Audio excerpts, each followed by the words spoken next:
The core of any parenting, mentoring, discipleship is that you have to go first as a leader. To me, a creed is not mission, vision, values. It's deeper than family pillars. It's deeper than a word of the year. It just has like a stronger statement about it. People could just have two family values and be like, if we seek him first and we choose to have fun, we're gonna win. I don't want you to listen to this and be like, oh, sweet. They just been out here seeking the Lord and having fun and everything works out. Seek ye first was a good one because it's like God first. Yep, Okay. yep. And if we each individually can do that in our own ways in the seasons we are, because we're different ages and stages and seasons, then we know that we're winning. You wrote family creed at the top of it. And so I think that for you that meant something, and I would be curious why you called it that. Well, totally. I mean,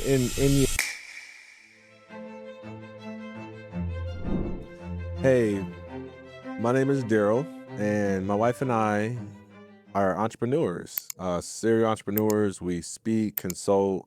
A lot of people who use speaking events as a way to grow their business, and their authenticity, their voice drives their ecosystem, their coaching, consulting, portfolio businesses.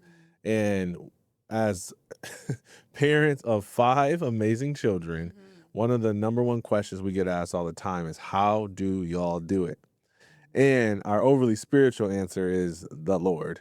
And we also wanted to be able to walk you through one of really a process that we feel is um, a I don't know, a tool Yeah. that really helps us on a daily, moment by moment basis to be able to do it and function as a unit as best as possible. Yeah. We're not perfect. We don't get it right. We argue. Yep. We throw stuff at each other. I don't really throw stuff at each other, but you know what I'm saying? Like we are human beings like everybody else, but this is our beginnings of some of our answers to this is how we do it. And so I was going to talk about this family creed that we developed. When was that? December of this past year. Okay, and what a family creed enables and empowers you to do is have it's like family values. Same way corporate values give the team the same guiding principles to operate within in a given system. This family creed that we called it, because we couldn't find a better name, is our operating systems. Okay, and it's go ahead. Yeah, please. Yeah. But I don't think it was that we couldn't find a better name. So I would almost rather, so it was one morning, me and the kids were home, and you like to walk our dog Magic in the mornings, like real early before everybody's out. And y'all have been out for a walk. And this is like most of the time when you channel most of like our vision, our direction, that's your prayer time. That is like really sacred time when a lot of things move forward in our life and business and family. And you and Magic had been out, and you guys came back in and you grabbed the flip chart, and just pro tip, keep a flip chart open with markers ready at all times in your home. All time, Brittany. And you put it up on the door and you just started writing, and you were writing in different colors, and you were really taking what you had just gotten from that time and trying to capture it as best you could.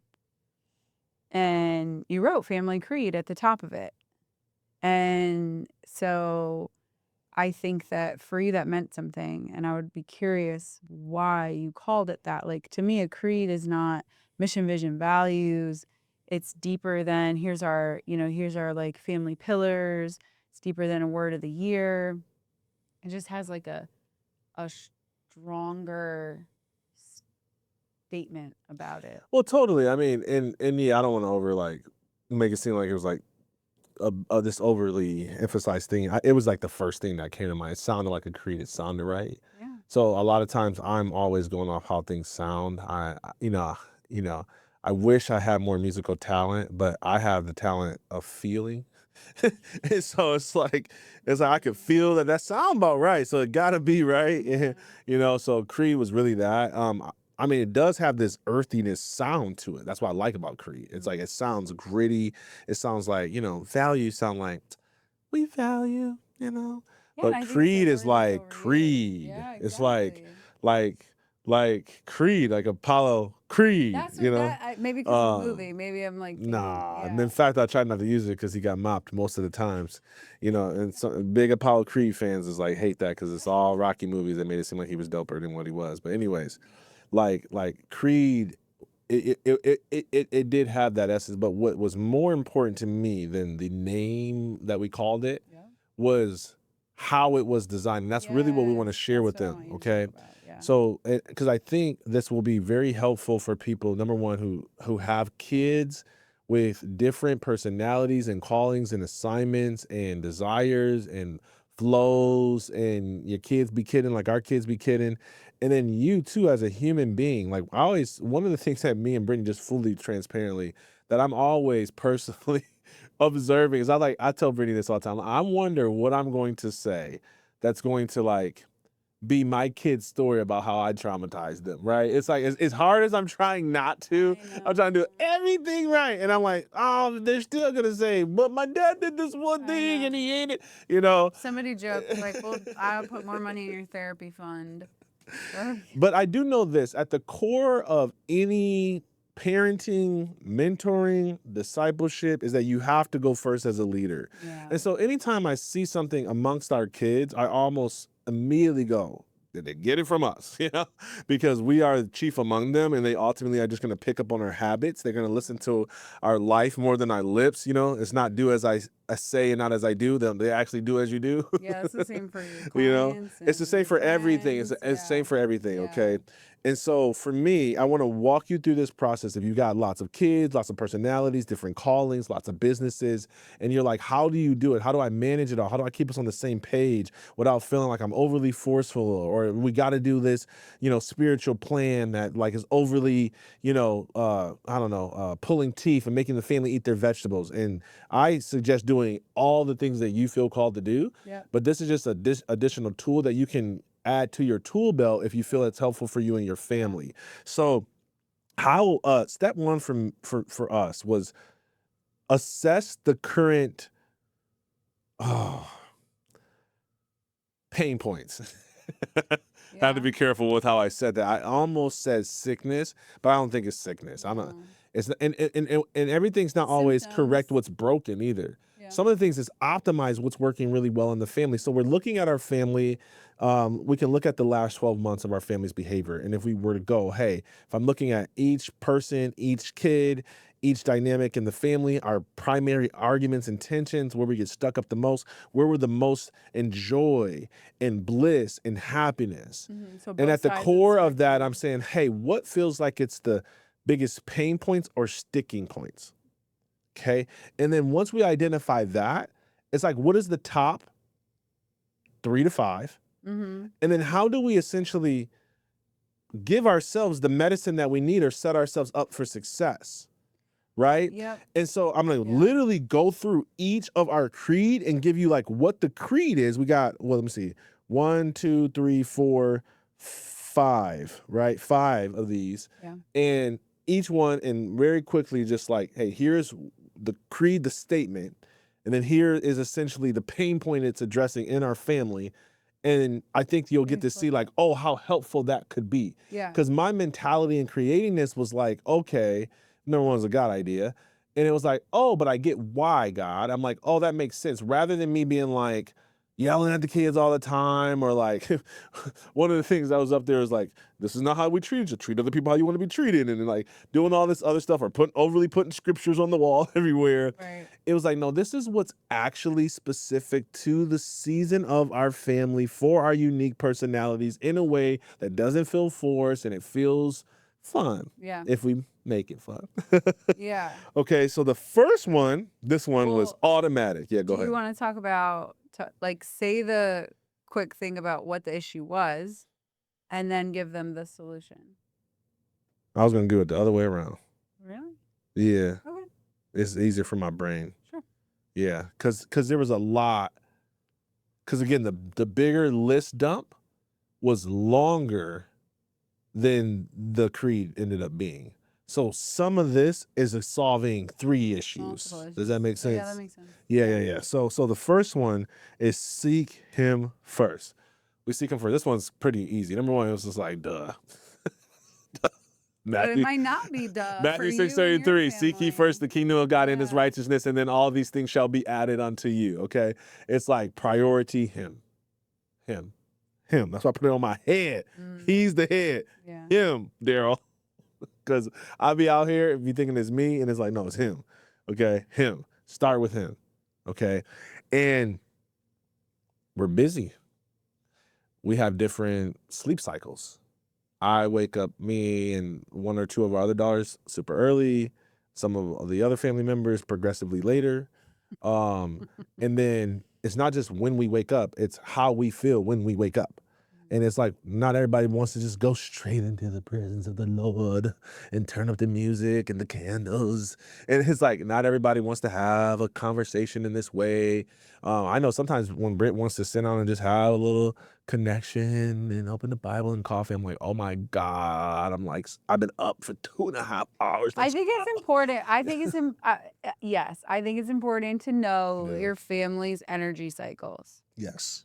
So nobody's necessarily wrong, because that has caused tension for us before. But it's like, but this seek him first is like, okay, whether you do that at 5 a.m. or 7 a.m., the family creed is like, okay, this sets the standard, seek him first, and keeps us going throughout the day. Like, hold on, we have a decision to make, seek him first. We have a family tension, hold on, seek him first. Like, very, like last night, literally, we're like in a thing with some of our kids, and I'm like, Lord, I don't know how to navigate this. They are at ages and stages that I've never parented before. Seek him first. So it's like there. So it's like, yeah, that's why it's number 1, because it directs everything. Everything. And also, especially as our kids get older, I'm realizing, like, I had my first moment with our oldest daughter where I was like, oh, snaps. Dang. I can't get in your ring for you. Like, as a dad, I'm like, I can get any ring for my daughter. I'm like, physically, if somebody tried to attack her or she's in a battle or people's picking on her, I can always just dominate and exert my force. And even spiritually, I do know we have influence in the spiritual realm. We do. But our purpose is our purpose. David had to defeat his own Goliath. Nobody could defeat Goliath for David. Yeah. Jesse didn't go. Does that make sense? Yeah. Like, we have our own giants to slay. And I was recognizing that I was trying to slay her giant, and she needed to slay her giant, or she wouldn't recognize that she's a giant slayer. And so seek ye first was also like, hey, if you don't slay giants, you got to talk to the giant slayer, the captain of the heavens armies over here. Because when you get your instructions from him, when you get your power from him, like, nothing can overtake you. Like no devil in hell. I'm like super preachy right now, but this is seek ye first. So we're going way deeper. We actually should do a longer, deeper dive into this, because I try to tell you it solves multiple things. Yeah. Okay. But seek ye first was a good one because it's like God first. Okay. And if we each individually can do that in our own ways in the seasons we are, because we're different ages and stages and seasons, then we know that we're winning. And then obviously moment by moment, like you mentioned. Second one, we have lots of fun. I wish I would have taught this in the order that I wrote them, because some of them I wrote them and then I had to add. So originally, fun was like one of the last ones to go in there because it sounded intense. It was like, we seek him first, we touch the line, we always got each other's backs, and it was like, oh, we need some more fun in here. So fun was like, I think it might have been the last edition. But then it was like, I put it second. On purpose. Yeah. Because I was like, seek him first, have fun. Game over. Game over. People could just have 2 family values and be like, if we seek him first and we choose to have fun, we're gonna win. Yes. But that's not always been our story. Like, yeah. Like, so I think the point of me saying that is I don't want you to listen to this and be like, oh, sweet. They just, been out. Darryll and I have been married 11 years. They just been out here seeking the Lord and having fun and everything works out. No, we have had to rearrange that. I can remember being in church, hearing a message on the fruit of the Spirit, hearing joy and crying at the altar about the lack of joy in our home years ago, and just like asking God to bring more joy in, because when you feel passionate about the work you do and you feel called, things get really serious, or they can tend to get serious. And as hard as you work on the call and the business and the things that feel like they're in front of you to do, it takes just as much intentionality to be like, hold on, we're also going to have fun.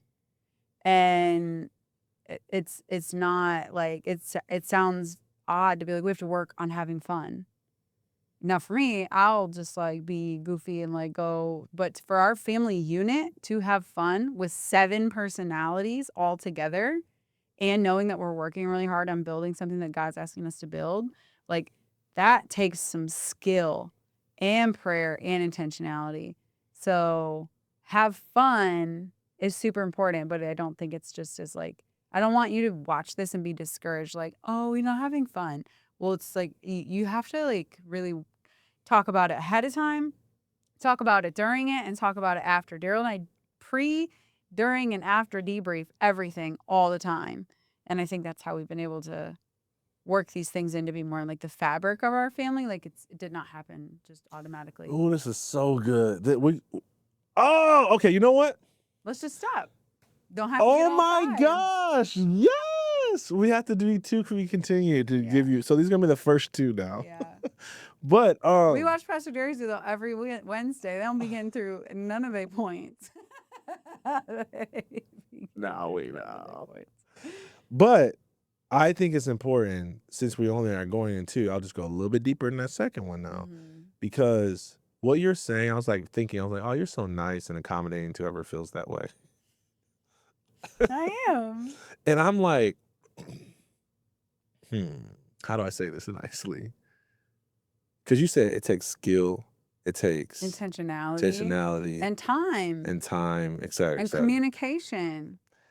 I would just, my perspective is in agreement, but also in disagreement. And here's what I would say. It can take time, skill, that's conscious. I like and that. all that, right? But all, in my opinion, that it takes is, I gotta be careful because people are, but when I say something, I feel the more true you say, the more people are like, they hold you to a higher standard, right? And I was like, but you gotta understand. Oh, I'm having 2 thoughts at once right now. Okay. Which Okay. one? Which one do I want? Which one do you want to chase?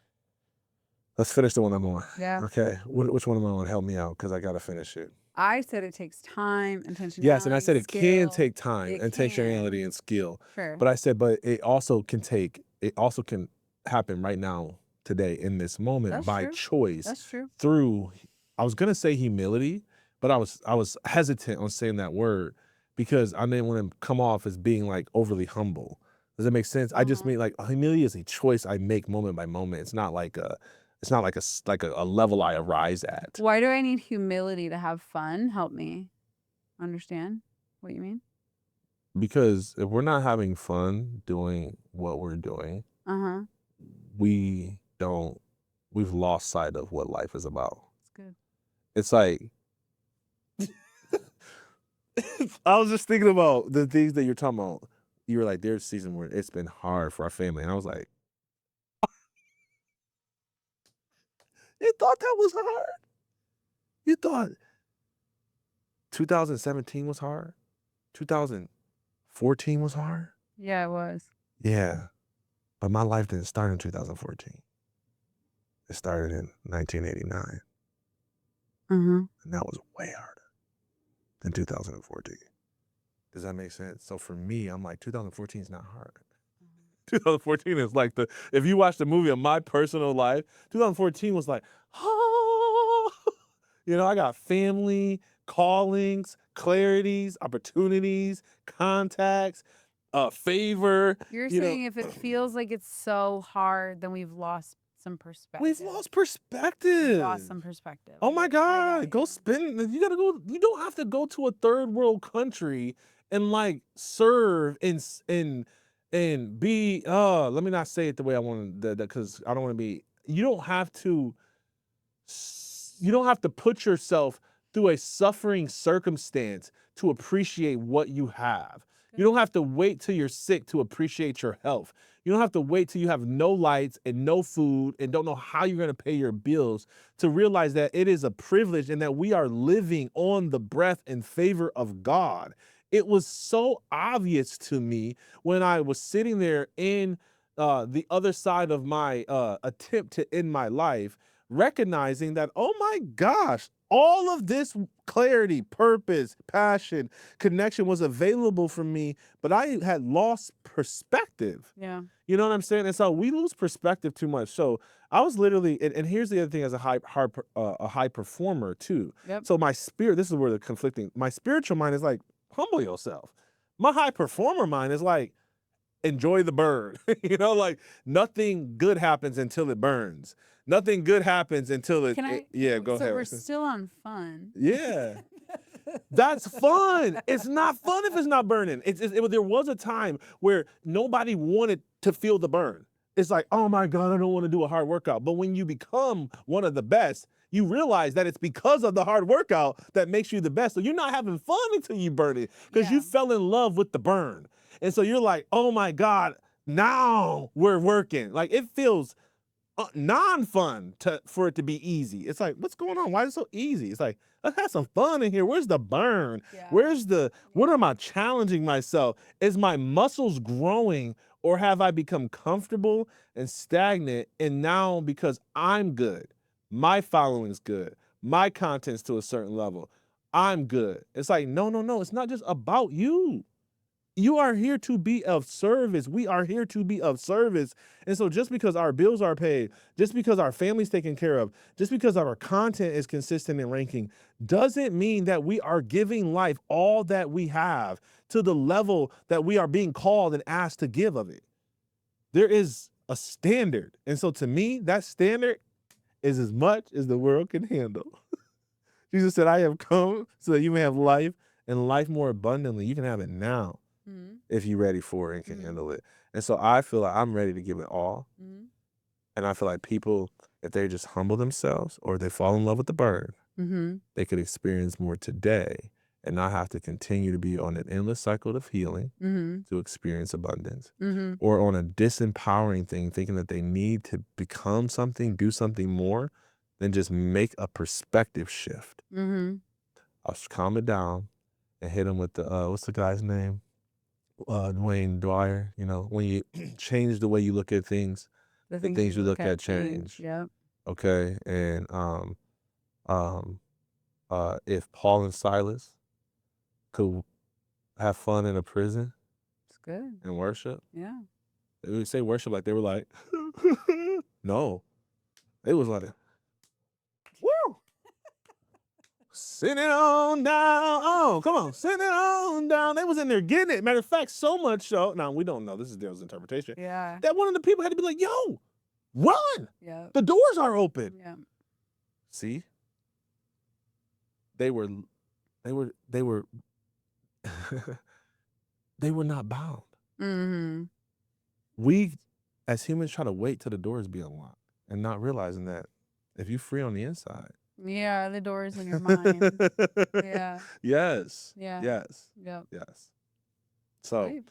that's So seek Him first and have lots of fun. Yeah. And have lots of fun in the hard. Have lots of fun in that. The other thing I was going to say that I think is one more little note is you had mentioned that our life was hard also. And I would say our life was hard when we were not having fun. that's when our life got harder. So the season that you're referring to, I say, man, heck yeah. And then when I look at that season and go, well, when did it shift? What changed? When was it blissful? We were having fun. We were choosing to have fun. We were not in a paradigm of lack. We were not arguing at one another. And so it was like, hey, I don't want you to think we're perfect. And I also want you to know that that version of ourselves could have done a lot better at experiencing more joy and being happier Yeah. about the horror that we were experiencing. Yeah, the Yeah. perspective could have shifted and it would Yes. have changed same day. Totally. Not necessarily the circumstances, but the way we experience the circumstances could have changed within the same day. 100%. Yep.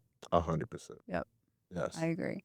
So to be continued on the other parts of the creed. Yes. And what does that look like for you and your family to take an honest assessment of where you're at and what are these like repeat things that are causing pain and what are some standards and values and creed lines that you can draw in the sand to try to help and support your family through those and without neglecting the levity and the fun side of it.